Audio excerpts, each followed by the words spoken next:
বরিশালের প্রাণকেন্দ্রে দাঁড়িয়ে আছে এক ঐতিহ্য, বেলস পার্ক। ব্রিটিশ আমলে জেলা ম্যাজিস্ট্রেট মিস্টার বিটসন বেলস প্রায় ৯ একর জায়গা জুড়ে গড়ে তুলেছিলেন এই মুক্ত উদ্যান। কখনো এখানে হয়েছে ফুটবল লীগ, জাতীয় দিবসের কুচকাওয়াজ, বার্ষিক ক্রীড়া প্রতিযোগিতা। শহরের বুক ভরে শ্বাস নেওয়ার জায়গা ছিল এ পার্ক, কিন্তু সময়ের পরিক্রমায় পার্কটি গ্রাস করে নেয় অবৈধ দখল, দোকানপাট আর আড্ডাবাজদের আনাগোনা। কিশোর গ্যাং, নিরাপত্তাহীনতা আর নোংরামিতে ধীরে ধীরে হারিয়ে যায় বেলস পার্কের অতীত গৌরব। এরপর বহু বছরের দাবি পূরণে একদিন ভোরে জেগে ওঠে বরিশাল।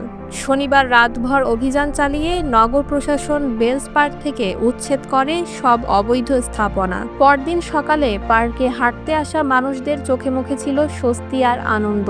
বুক ভরে তারা টানলেন সেই কাঙ্ক্ষিত নিঃশ্বাস। পুরো বরিশাল শহর ভেসে গেল প্রশংসায়। নগরবাসী ভাবল, অবশেষে তাদের প্রিয় উদ্যান ফিরে পেল তার হারানো প্রাণ চাঞ্চল্য। কিন্তু এই প্রশংসা কি টিকলো বেশি দিন?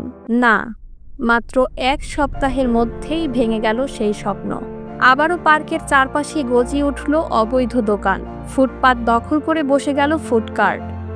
যেখানে মানুষ শান্তি চেয়েছিল সেখানে ফিরে এলো বিশৃঙ্খলা। তাহলে প্রশ্ন জাগে, এই উচ্ছেদ অভিযান কি সত্যিই নগরবাসীর জন্য ছিল, নাকি কেবল নাটকীয় প্রদর্শনী যা সপ্তাহ যেতে না যেতেই ধসে পড়ল? প্রশংসার জোয়ার কি সিটি কর্পোরেশন হজম করতে পারেনি? যেখানে বরিশালবাসী সামান্য শান্তি চাইল, সেখানেই ফিরিয়ে আনা হলো বিশৃঙ্খলার আগের সেই চেনা দৃশ্য।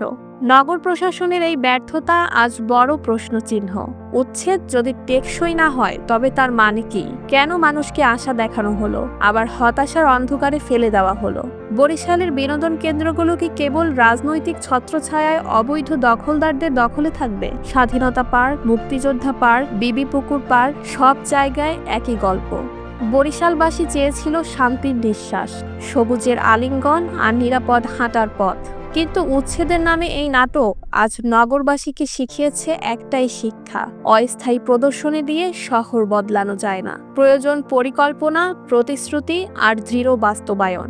অন্যথায় প্রতিটি উচ্ছেদ অভিযানের পর মানুষ শুধু প্রশ্নই করে যাবে, উচ্ছেদের নামে নাটক কবে শেষ হবে?